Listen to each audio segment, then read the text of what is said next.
오늘 우리가 나눌 은혜의 말씀은 욥기 10장 1절 말씀입니다. 욥기 10장 1절 말씀 다 같이 봉독하시겠습니다. 내 영혼이 살기에 곤비하니 내 불평을 토로하고 내 마음이 괴로운 대로 말하니라. 아멘. 오늘 말씀의 제목은 다 받아주신다라는 제목입니다. 오늘 욥은 이 본문에서 보면 아주 영혼이 살기가 곤비하다라고 고백합니다. 너무 힘들다, 너무 고통스럽다. 바로 그런 탄식이 속에서부터 터져 나옵니다. 불평을 얘기할 수밖에 없고 마음이 괴로워서 토로할 수밖에 없고 그런 상황을 본인의 그 솔직한 심정을 하나님 앞에 고백합니다. 나는 너무나 힘듭니다. 나를 왜 이렇게 힘들게 하십니까? 나는 너무나 고통스러운 삶입니다. 이런 우리의 모든 토로에 대해서 주님께서 다 받아주신다라는 겁니다. 우리가 살기 힘든 순간에 있습니다. 어떨 때는 너무나 괴로워서 그냥 막 주변 사람들한테 쏴붙일 때가 있어요. 그리고 굉장히 짜증을 낼 때가 있습니다. 욱할 때가 있어요. 그런데 그것이 평상시에는 그렇지 않은데 그것은 원인이 대부분 상대방의 어떤 잘못도 있지만 그것을 상대방의 잘못을 계기로 해서 자기의 위기감이 그렇게 표출되는 겁니다. 여러분 동물원이라는 그 밴드 아시죠? 그 김광석 씨가 활동했던 거기에 김창기 씨가 있습니다. 제가 굉장히 좋아하는 가수인데요. 그분이 지금은 정신과 전문의로 활동하고 있습니다. 근데 그분이 칼럼을 하나 썼는데요. 아주 공감이 됐어요. 자기가 이제 학부모가 돼서 고3 학부모가 돼서 딸을 학교에 이제 마중도 가고 데려다 주기도 하고 이러면서 그 학교에 갔는데요. 밤에 자율학습을 끝내고 아이가 나옵니다. 굉장히 힘들겠죠. 고3이니까.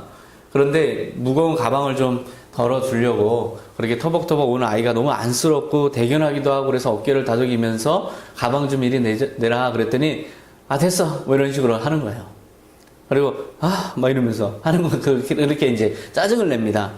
그래서 뭐 좀 먹었어? 그랬더니 뭐 먹거나 말거나 뭐 이러면서 막 짜증을 내는 거예요. 굉장히 당황스럽죠. 물론 이 힘든 공부 시간을 보냈기 때문에 사실은 그렇게 아버지가 알아주는 것도 사실은 그게 진정으로 안 느껴지는 거예요. 그렇게 척을 하는 것처럼 느껴지는 거죠. 그리고 되게 기분이 나쁩니다. 자기는 너무나 힘들게 그렇게 공부하고 이렇게 해 나갈 수밖에 없는 현실 속에서 그런 작은 호의까지도 전부 값싼 동정처럼 느껴집니다. 그래서 화를 내고 짜증을 냅니다. 대부분 청소년들을 보면 좀 그런 경향이 있어요. 저한테 그럴 이유가 없는데 불구하고 저한테도 막 짜증내는 학생들이 있습니다.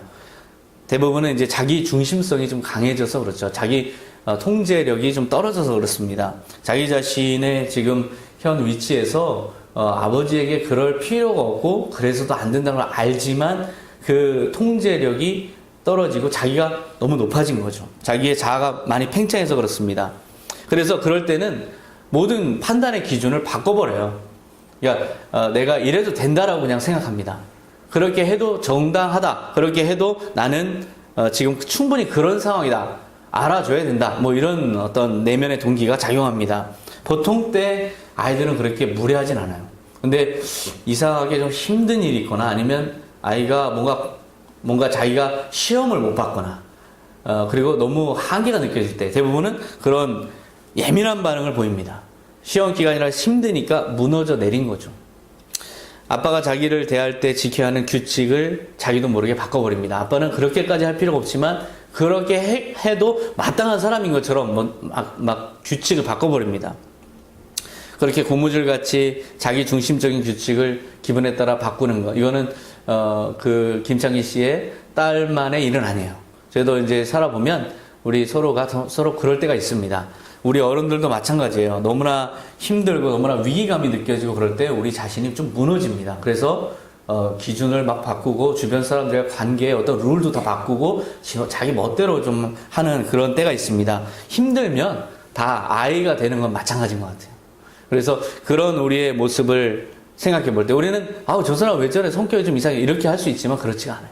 그것은 오늘 욥이 이 신앙종 욥조차도 보일 수 있는 그런 일상적인 우리의 태도입니다. 우리의 연약함인 거죠. 우리의 부족함입니다. 그런데 주님께서는 이 부족함을 다 받아주신다는 겁니다. 모세가 바로 그런 태도를 보인 적이 있습니다. 이스라엘 백성들을 이끌고 광야에 나와서 하나님의 인도하심 받아서 이제 약속받은 가나안 땅으로 가야 되는데요. 이 백성들이 너무나 화가 나게 하고 너무나 그 불평불만하니까 자기 중심적으로 행동했던 적이 있습니다. 이스라엘 민족 인도 중에 이스라엘 민족이 막 불평불만할 때 그랬는데요. 민수기 20장 2절에 보면 회중이 물이 없으므로 모세와 아론에게로 모여드니라. 백성이 모세와 다투어 말하여 이르되 너희가 어찌하여 여호와의 회중을 이 광야로 인도하여 우리와 우리 짐승이 다 여기서 죽게 하느냐. 이스라엘 민족이 갑자기 이 모든 판단 기준이 뒤바뀌었습니다.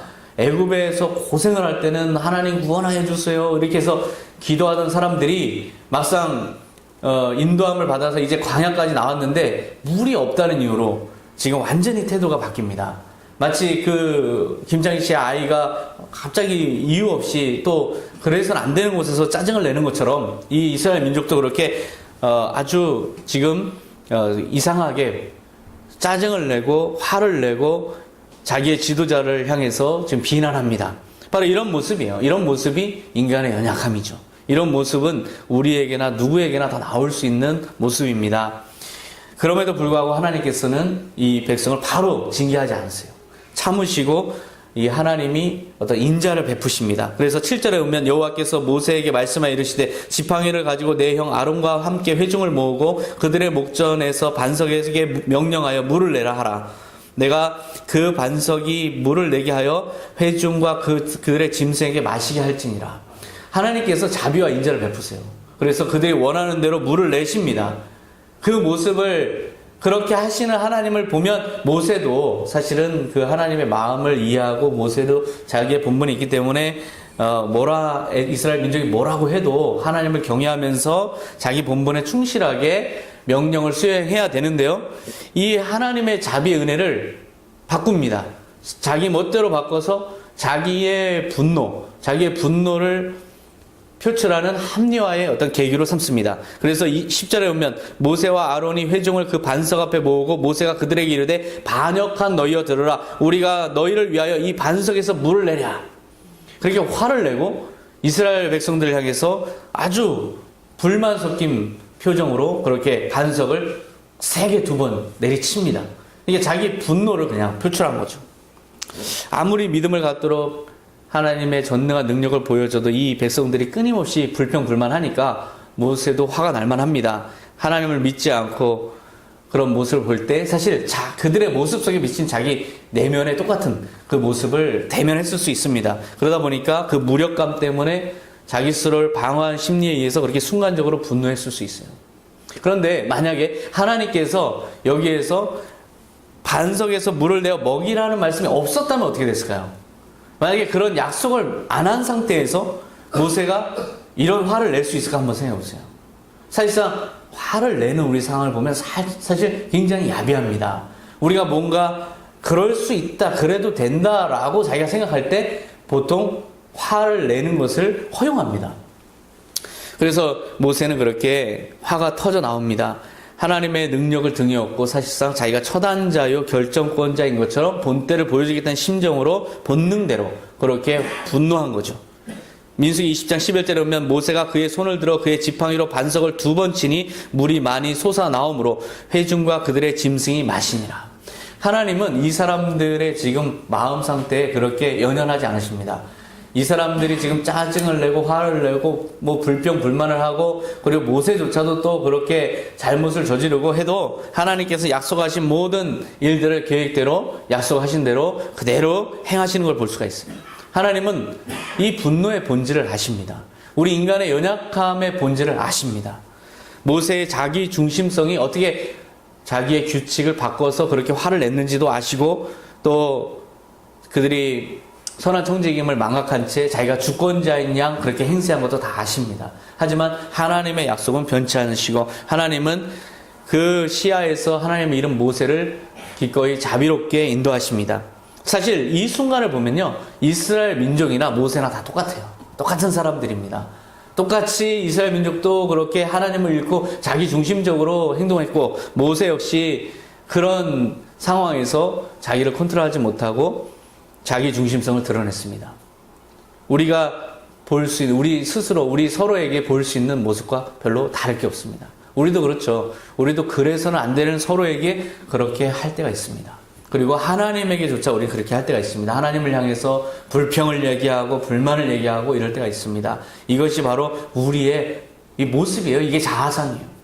그런데 이런 모습을 좀 더 내면을 좀 분석을 해보면 우리가 그렇게 행동할 때는 대부분 위기가 있다라고 생각할 때 그렇습니다. 자기가 위기를 느낄 때 자기 보호 본능이 일어납니다. 그래서 자기를 팽창시킵니다. 자아 중심성을 확대시켜서 주변의 모든 상황에 대해서 내가 판단해야 될 옳은 기준들을 다 바꿔놓습니다. 자기 멋대로 바꿔놓습니다. 자기 중심적으로 기준을 부당하게 판정하고 변덕스럽게 주변을 대합니다. 이것이 바로 우리의 연약함이에요. 이것이 바로 우리의 본질입니다. 그런데 이런 행동은 자기만 담을 수 있어요. 타자에 대해서는 지나치게 엄격합니다. 그래서 평소에는 그냥 자비롭다가도 어느 때는 굉장히 저 사람 굉장히 왜 저래 막 이런 식으로 그러면서 자기 스스로 마치 응징하듯이 짜증을 내고 분노를 하고 그렇습니다. 이러한 높아진 자기 중심성에도 불구하고 주님께서는 우리를 다 받아주십니다. 이것이 바로 우리의 은혜입니다. 우리가 만약에 순간순간 그렇게 욱하고 짜증내고 우리가 그렇게 무너져 내리는 대로 주님께서 우리를 심판하신다면 우리는 살아남을 사람이 없습니다. 그럼에도 불구하고 주님께서는 끝까지 우리에게 스스로 깨달을 시간을 허락하시고 자비로운 아버지처럼 우리에게 기다려주시고 우리를 그렇게 대해주시고 인자로 인도하시는 분이십니다. 모세가 그런 잘못을 저질렀지만 끝까지 사랑하시면서 인도하시는 목자 되신 자비 하나님을 우리는 성경에서 확인할 수 있습니다. 주님은 한없이 인내하시며 자아중성이 높아진 우리라도 그렇게 받아주시는 참 아버지이십니다.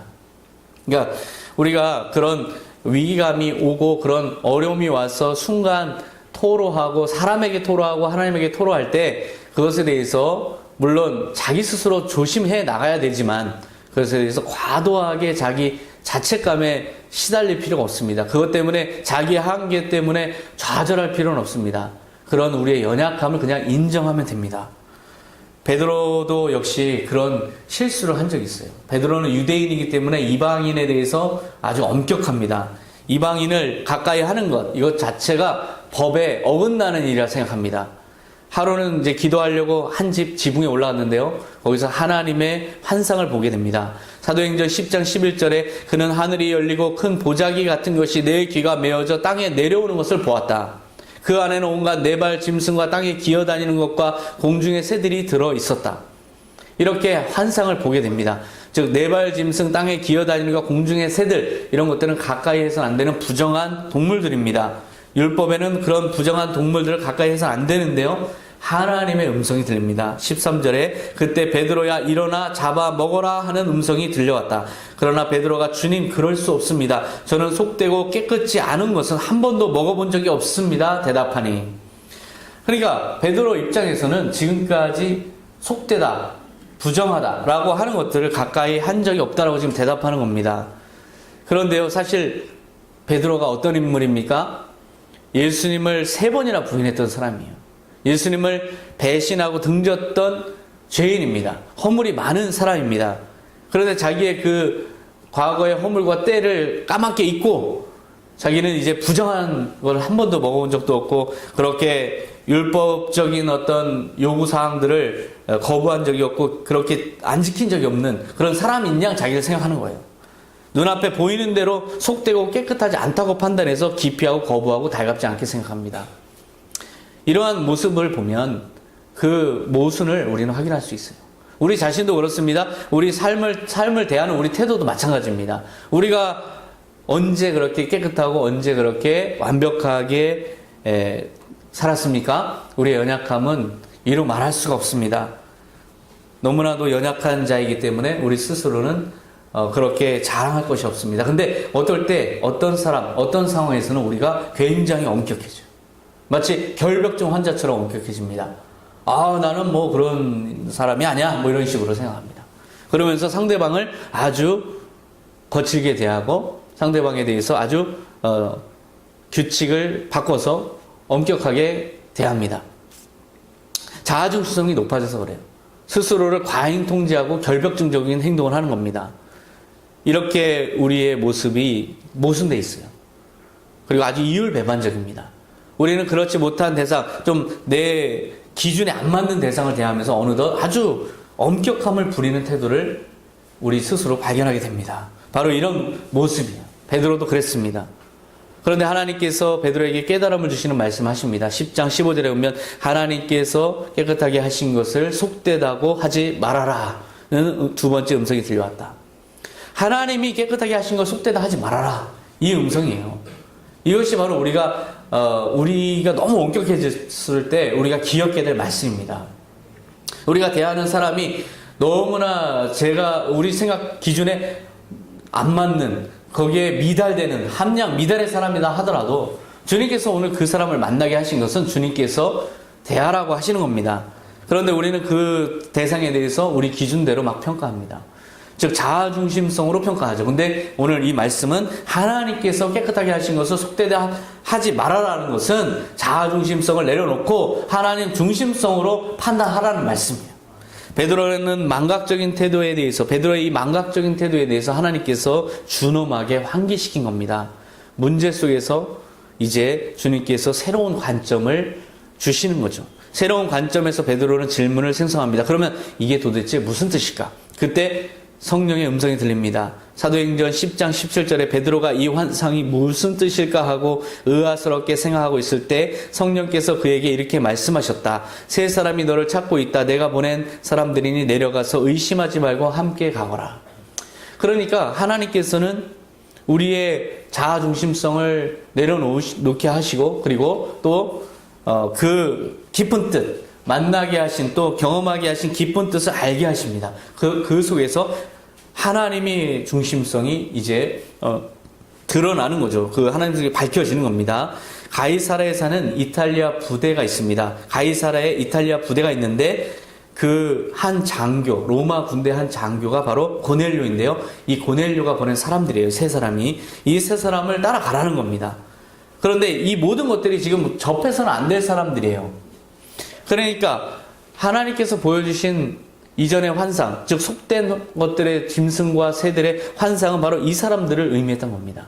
근데 이 사람들을 따라가라, 함께 가거라, 의심하지 말아라, 하나님 명령으로 지금 하나님의 뜻을 보여주시려고 하십니다. 따라가 보니 거기에는 경건하게 하나님을 섬기는 사람들이 있었습니다. 가난한 유대인들을 구제하면서 항상 하나님께 기도하는 사람들이 거기에 있었습니다. 하나님은 이 가정, 즉 고넬료의 가정에 베드로를 보내신 거예요. 그리고 거기에서 말씀을 전하게 하시고 세례받게 하시고, 그렇게 이끌어 가시는 하나님의 인자하심과 자비하심을 접하면서 베드로는 새로운 깨달음을 얻습니다. 사도행전 10장 34절에 그러자 베드로가 말하기 시작했다. 하나님은 사람을 차별하지 않으시고 어느 민족이든지 하나님을 두려운 마음으로 섬기고 옳은 일을 하는 사람은 누구나 다 받아주신다는 것을 내가 분명히 깨달았습니다. 베드로가 이제 깨달음에 도달합니다. 하나님께서는 다 받아주시는구나. 하나님께서 다 받아주시는구나. 그러면서 자기 자신도 받아주신 하나님을 경험합니다. 이렇게 하나님께서는 모든 자 용서 못할 자가 없고 차별하지 않으시고 어느 민족이든지 두려운 마음으로 하나님을 섬기는 자들은 다 받아주시는구나. 이 은혜를 오늘 이 시간 여러분 깨달으셔야 됩니다. 사도행전 10장 44절에 아직 베드로가 이 말을 하고 있을 때 말씀을 듣는 모든 사람에게 성령이 내리셨다.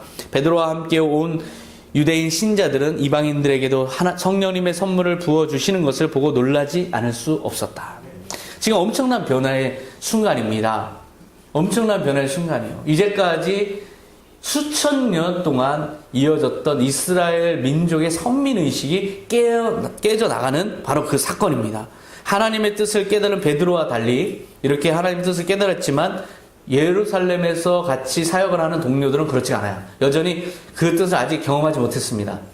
그래서 여전히 베드로를 이제 비난하고 있어요. 아니 이방인과 이렇게 어떻게 어울리느냐, 이방인에게 어떻게 세례를 주느냐, 이방인에게 어떻게 그렇게 그리스도를 전할 수 있느냐, 이렇게 엄격한 그 기준을 여전히 가지고 있습니다. 당연하죠. 박해받는 현실 속에서 자기를 보호해야 되기 때문에 그 동료들은 여전히 자아중심성이 높아져 있습니다.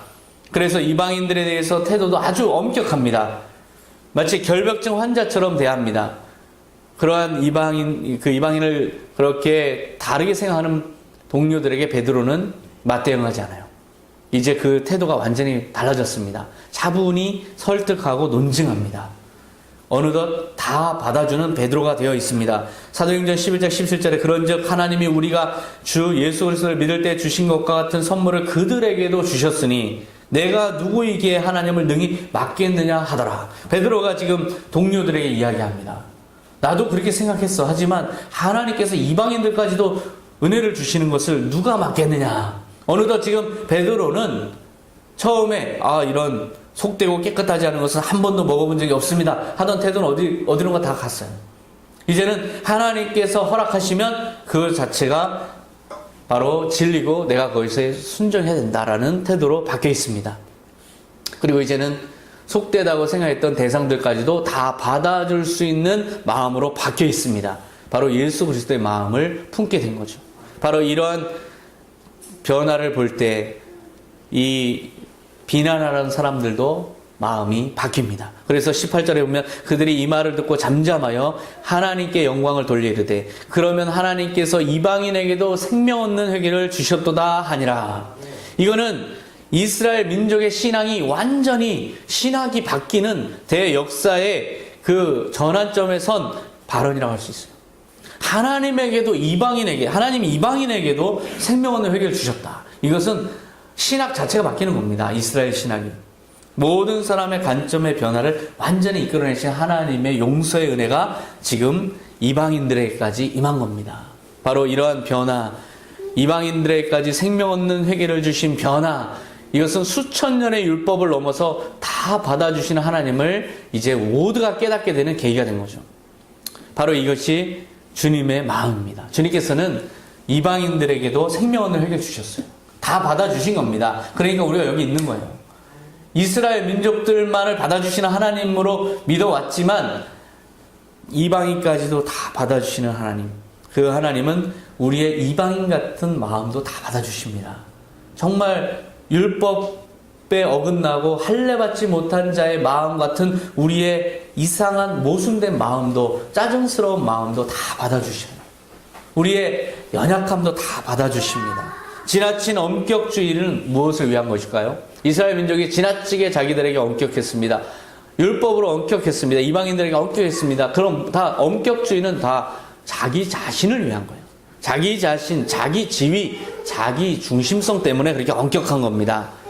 그래서 우리가 너무 엄격해질 때는 우리 스스로 좀 뉘우칠 필요가 있어요. 우리 자신이 너무나 엄격해서 오히려 타자를 받아들이지 못하는 게 아닐까. 하나님은 다 받아주시는데 우리는 내가 자신이 너무 내 자신 자아가 높아져서 타자에게 너무 엄격하고 하나님의 뜻을 실현하지 못하는 게 아닐까. 우리 스스로 반성해야 됩니다. 유연한 타자 중심성을 우리 가져야 돼요. 바로 주님께서 그렇게 하셨습니다. 하늘 권세를 버리시고 이 땅에 오신 이유가 무엇입니까? 바로 예수님이 자아 중심성으로 사역을 하신 게 아니고 연약한 우리를 위한 사역을 하셨기 때문에 오실 수 있었던 겁니다.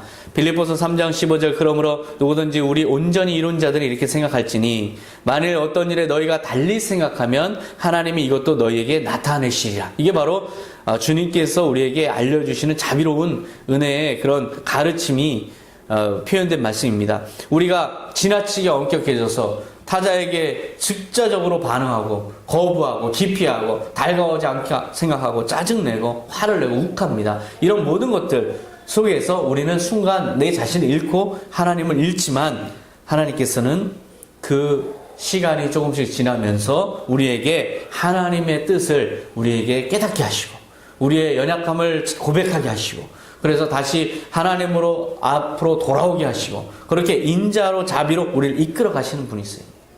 다가오는 상황 우리가 막을 수가 없어요. 지금 우리가 닥쳐오는 일들 막을 수 있습니까? 닥쳐오는 일들 못 막습니다. 저 우주 수백억 광년에서 다가오는 운석을 막을 수 없듯이 우리가 지금 닥쳐오는 상황은 절대로 막을 수가 없어요.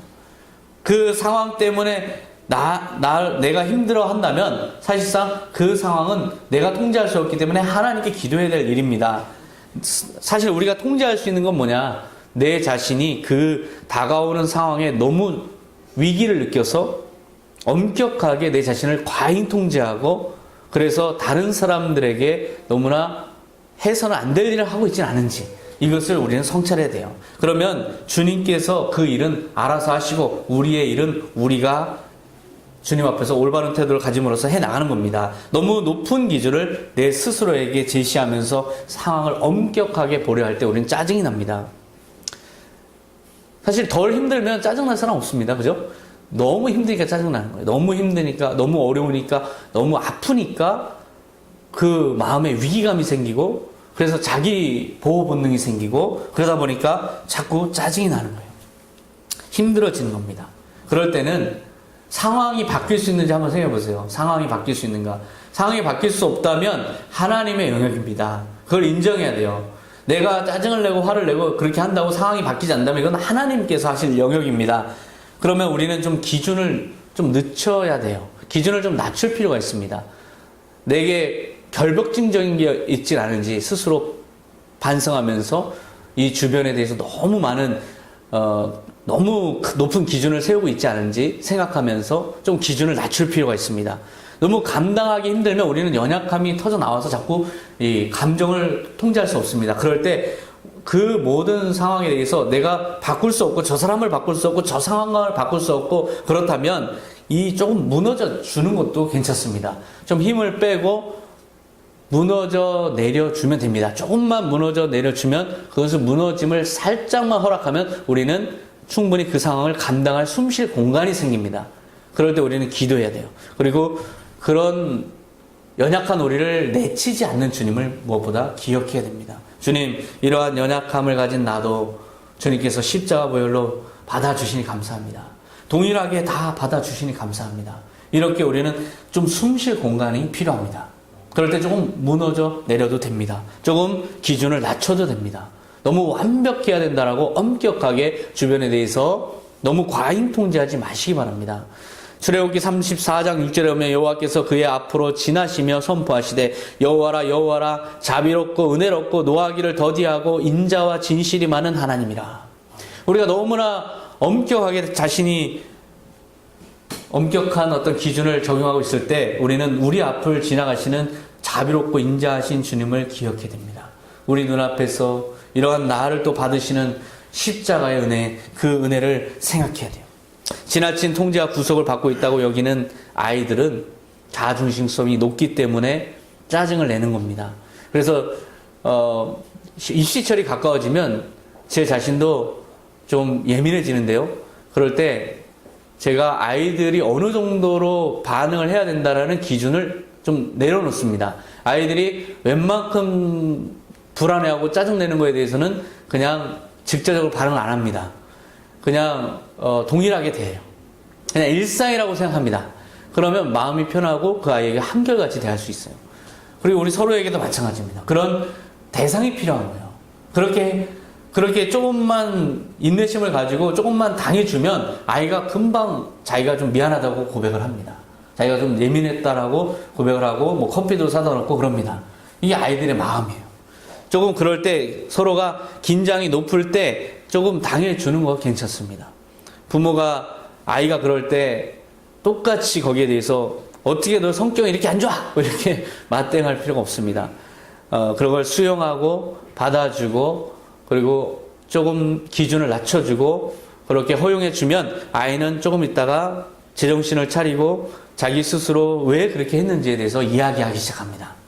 그래서 아니나 다를까 그 김창기 씨의 딸도 조금 있다 보니까 자기가 너무나 힘들어서 투덜거리면서 짜증냈던 이유를 털어놓습니다. 사실은 아빠가 알지 못하는 학교에서의 알지 못하는 이유들이 있습니다. 여러 친구들 간의 그 관계 속에서, 경쟁 속에서, 또 하나의 친한 친구의 어떤 표정 속에서 이 아이는 어느덧 감정이 뒤섞여 있는 거예요.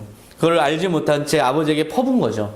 그렇게 불안정해진 아이에게는 누가 필요합니까? 바로 받아줄 수 있는 사람이 필요합니다. 혼내지 않고 보호해주는 안정감을 주는 대상이 필요한 거죠. 판단하지 않는 태도로 자신의 상태와 생각에 대해서 저 사람이 왜 이렇게 됐을까? 무슨 일이 있나? 이렇게 호기심을 갖는 사람이 필요합니다. 자신의 상태와 생각을 이해하고 공감해주는 대상이 필요한 거죠. 도움을 청할 때 적절한 도움을 주고 진심 어린 의논을 해줄 수 있는 대상이 필요한 겁니다. 바로 우리가 서로에게 그런 사람이 되어줘야 되고 주님이 또한 우리에게 그런 분이라는 것을 오늘 이 시간 깨달으시기 바랍니다. 마태복음 11장 28절에 수고하고 무거운 짐진 자들아 다 내게로 오라 내가 너희를 쉬게 하리라. 주님께서 다 받아주시겠다는 거예요. 어떠한 우리의 분노와 우리의 울분과 우리의 그 화가 나는 짜증나고 애매함 때문에 힘든 그 마음을 어떤 것이든지 다 토로하라. 다 얘기하라. 나한테 다 쏟아내라. 내가 너를 쉬게 하리라. 내가 너를 받아주리라. 인자가 많으시고 자비롭고 은혜롭고 노하기를 더디하시는 주님께서 우리를 다 받아주십니다. 우리가 서로에게 그렇게 다 받아주는 사람이었으면 좋겠습니다. 우리가 주님과의 관계 속에서 그렇게 진솔하게 대하면 그걸로 다 되는 겁니다. 우리가 아무리 화를 내고 아무리 짜증을 나더라도 그런 말을 하더라도 나중에 주님 제가 너무나 힘들어서 그랬습니다. 또 우리 주변의 사람들에게도 그때 내가 이래서 이렇게 좀 통제가 안 됐습니다. 서로 이렇게 이야기하면 돼요. 그걸로 다 된 겁니다. 그걸로 모든 건 다 오케이인 겁니다. 그것으로 다 모든 관계는 아주 아름다운 겁니다. 주님께서 거기까지도 다 받아주시기 때문에 우리도 서로 다 받아주는 것이 바로 주님의 모습을 닮아가는 모습입니다. 그저 끝까지 주님 앞에 진솔한 여러분 되시기 바랍니다. 기도하겠습니다. 하나님 아버지 감사합니다. 우리 너무나 연약해서 순간순간 넘어집니다. 순간순간 주변 사람들에게 상처를 줍니다. 그래서 또 아파하고 죄책감에 서로 멀리하게 되고 그래서 관계가 오히려 깨지는 이런 안타까운 현실이 많습니다. 그러나 주님 앞에서 어떠한 어려움을 토로하고 사람들에게 어떠한 그런 마음에 없는 말들을 했더라도 주님 그것 서로가 서로에게 진솔함을 유지한다면 다 받아줄 수 있는 것들입니다. 서로가 다 그것을 용서할 수 있고 서로가 자기의 부족함을 서로 고백할 수 있는 그런 영역에 있는 것들입니다. 지금 이 시간 서로 너무나 민감하게 서로 예민하게 높은 기준으로 서로 바라보지 않게 하시고 또한 주님 앞에서 자기 자신을 그렇게 생각하지 않게 하시고 온전히 진솔하게 주님 앞에 나아갈 때 주님께서 다 받아주신 용서와 자비의 은혜를 경험하는 우리 모든 성도님들 다 되게 하여 주시옵소서. 감사드리며 예수님의 이름으로 기도하옵나이다. 아멘.